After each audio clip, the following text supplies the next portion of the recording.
लखनऊ में आज बीजेपी मुख्यालय में अहम बैठक होने जा रही है। केंद्रीय गृह मंत्री अमित शाह और इसी के साथ ही राष्ट्रीय अध्यक्ष जेपी नड्डा इस बैठक में शामिल होंगे। वरिष्ठ पदाधिकारियों के साथ ये बैठक होगी। अवध और इसी के साथ ही पूर्वांचल में चुनाव प्रचार की तैयारी पर रणनीति बनाई जाएगी। राष्ट्रीय महामंत्री संगठन बीएल संतोष, इसी के साथ ही सीएम योगी आदित्यनाथ, चुनाव प्रभारी धर्मेंद्र प्रधान, सह प्रभारी अनुराग ठाकुर इस दौरान वहां पर मौजूद होंगे। अमित शाह आज शाम राज्यसभा सांसद संजय सेठ के आवास पर प्रबुद्ध वर्ग के लोगों से वार्ता करेंगे। केंद्रीय गृह मंत्री अमित शाह और बीजेपी के राष्ट्रीय अध्यक्ष जेपी नड्डा आज लखनऊ आएंगे, जहां बीजेपी मुख्यालय में वरिष्ठ पदाधिकारियों के साथ बैठक होगी, जहां शाम अवध और इसी के साथ ही पूर्वांचल में चुनाव प्रचार की तैयारी को लेकर रणनीति तैयार की जाएगी। इस दौरान राष्ट्रीय महामंत्री संगठन बीएल संतोष, इसी के साथ ही मुख्यमंत्री योगी आदित्यनाथ, चुनाव प्रभारी धर्मेंद्र प्रधान, सह प्रभारी अनुराग ठाकुर भी मौजूद रहेंगे। अमित शाह आज शाम राज्यसभा सांसद संजय सेठ के आवास पर प्रबुद्ध वर्ग के लोगों से चर्चा करेंगे। तो अहम जानकारी आप तक पहुंचाई जा रही है।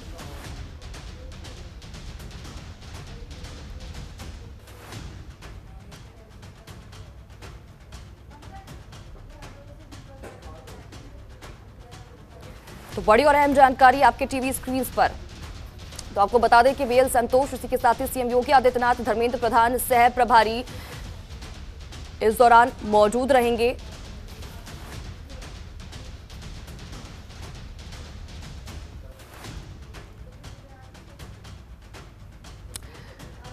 तो वरिष्ठ पदाधिकारियों के साथ बैठक इस दौरान की जाएगी। अमित शाह की मौजूदगी भी देखने को मिलेगी। सीएम योगी आदित्यनाथ भी पहुंचेंगे बैठक में। तो अवनीश, ज्यादा जानकारी के साथ लखनऊ से हमारे संवाददाता हमारे साथ लाइव जुड़ चुके हैं इसी खबर पर। अवनीश का रुख करेंगे। अवनीश, अपडेट सबसे पहले तो बैठक को लेकर।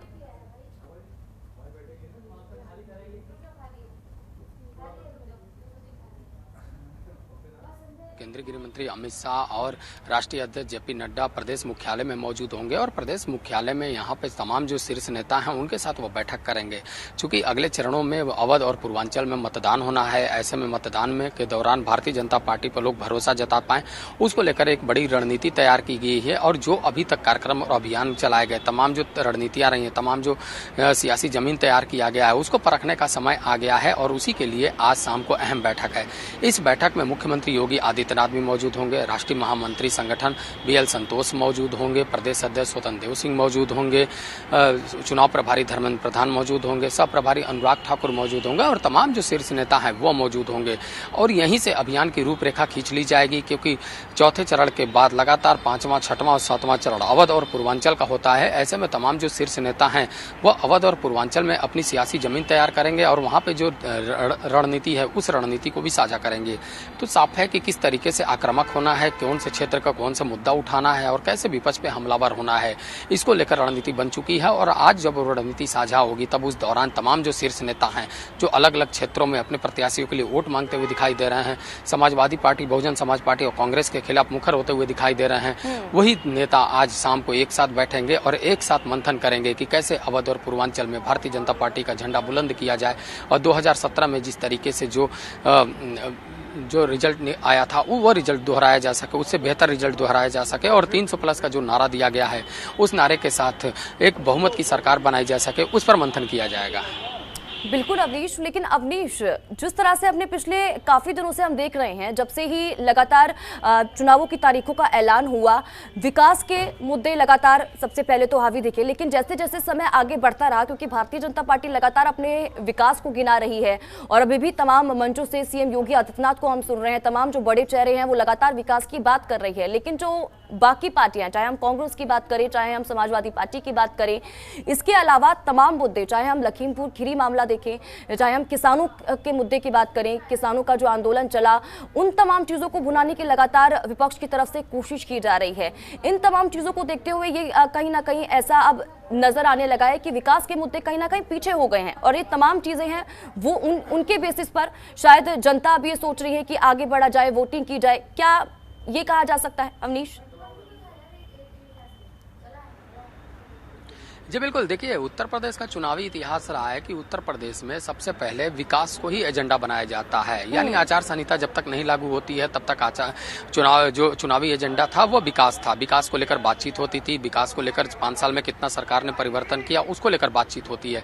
लेकिन जैसे ही पहले चरण का मतदान शुरू होता है तुरंत आरोप प्रत्यारोप पक्ष और विपक्ष में शुरू हो जाता है। वही आरोप प्रत्यारोप देखने को मिला था 2022 के विधानसभा चुनाव में।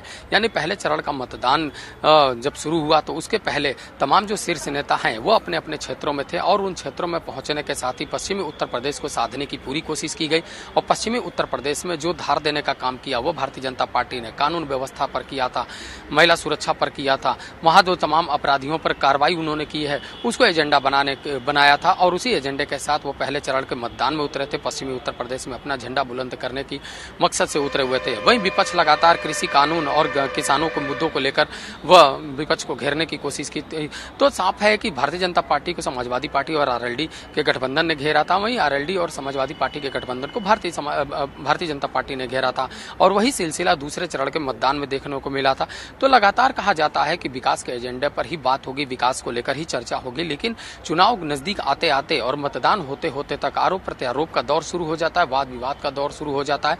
और कई ऐसे विवाद हैं जो विवाद निकलकर सामने आता है, कई गड़े मुर्दे उखाड़े जाते हैं। और वही गड़े मुर्दे देखने को मिल रहा है कि जब एक के बाद एक जिन्ना आता है, जिन्ना के बाद तमाम जो अलग अलग विवाद आते हैं उन विवादों को देखने को मिला है। और अब जो सीधी टकराव देखने को मिल रही है वो भारतीय जनता पार्टी और समाजवादी पार्टी के प्रत्याशियों के बीच देखने को मिल रहा है। बिल्कुल अवनीश, और सवाल ये भी क्योंकि फर्स्ट फेज में जहां पर बात की जाए तो किसानों का मुद्दा उठाया गया क्योंकि किसान बहुल्य वो तमाम पूरा क्षेत्र था। उसके बाद जब सेकंड फेज की वोटिंग हुई तो मुस्लिम बहुल्य था, तो हिजाब विवाद भी लगातार तूल पकड़ता हुआ नजर आया, उस पर भी सियासत हुई। ऐसे ही आगे आने वाले समय में अगर हम तमाम फेजों की बात करें, क्योंकि अभी तो लखीमपुर खीरी मामले को भी उठाया जा रहा है लगातार, इसी के साथ ही किराना का मुद्दा भी आया। जी बिल्कुल, देखिए सबसे बड़ी चीज है कि भारतीय जनता पार्टी लगातार माफियाओं पर जिस तरीके से कार्रवाई की है उसी को आधार अपना बना रही है। तो साफ है कि जिस तरीके से अवध के माफिया हो या पूर्वांचल के खासतौर पे जो माफिया हैं, खासतौर पे मुख्तार अंसारी की बात की जाए या आतिक अहमद की बात की जाए, उन पर कड़ी कार्रवाई की गई थी। तमाम जो अवैध कब्जे थे उसको छुड़वाया गया, तब बुलडोजर चलाने की घटनाएं हुई। तो इन सब तमाम मुद्दों को लेकर भारतीय जनता पार्टी विपक्ष को घेरने की कोशिश कर रही है। और जैसे जैसे माफियाओं को समाजवादी पार्टी की तरफ से टिकट दिया गया उसको भी मुद्दा बना रही है भारतीय जनता पार्टी। तो साफ है कि जिस तरीके से 24 घंटे पहले भी अहमदाबाद सीरियल बम ब्लास्ट की जो फैसला आया है उसमें और जो 38 दोषी हैं उनको फांसी की सजा दी गई है, जिसमें से 8 ऐसे लोग हैं जो उत्तर प्रदेश से आते हैं, यानी उसमें से 6 ऐसे हैं जो आजमगढ़ से आते हैं, बाकी अलग अलग जनपद से आते हैं। तो साफ है कि जिस तरीके से लगातार आतंकवाद, अपराधियों और माफियाओं पर जिस तरीके से शिकंजा कसा है भारतीय जनता पार्टी, उसी को मुद्दा बनाकर वो अवध और पूर्वांचल में भी अपनी सियासी जमीन तैयार कर रही है। और खासतौर पर जो धार्मिक स्थल हैं, जो सांस्कृतिक राष्ट्रवाद है, उसको किस तरीके से बढ़ावा दिया गया उसको भी आधार अपना बना रही है। वहीं इन सब चीजों को लेकर समाजवादी पार्टी भी उच्च चुनौती देने के लिए तैयार बैठी हुई है, क्योंकि समाजवादी पार्टी लगातार कह रही है कि पिछड़ों की उपेक्षा की गई, बेरोजगारी बढ़ी है, महंगाई बढ़ी है, और उसी को मुद्दा बनाकर वह पूर्वांचल और अवध के चुनाव क्षेत्र में भी दिखाई देंगे। खबरों के निष्पक्ष विश्लेषण के लिए सब्सक्राइब करें Jantantra TV and press the bell icon. Never miss any update.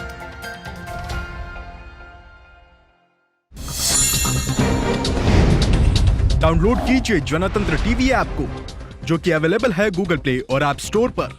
अधिक जानकारी के लिए अभी डाउनलोड करें।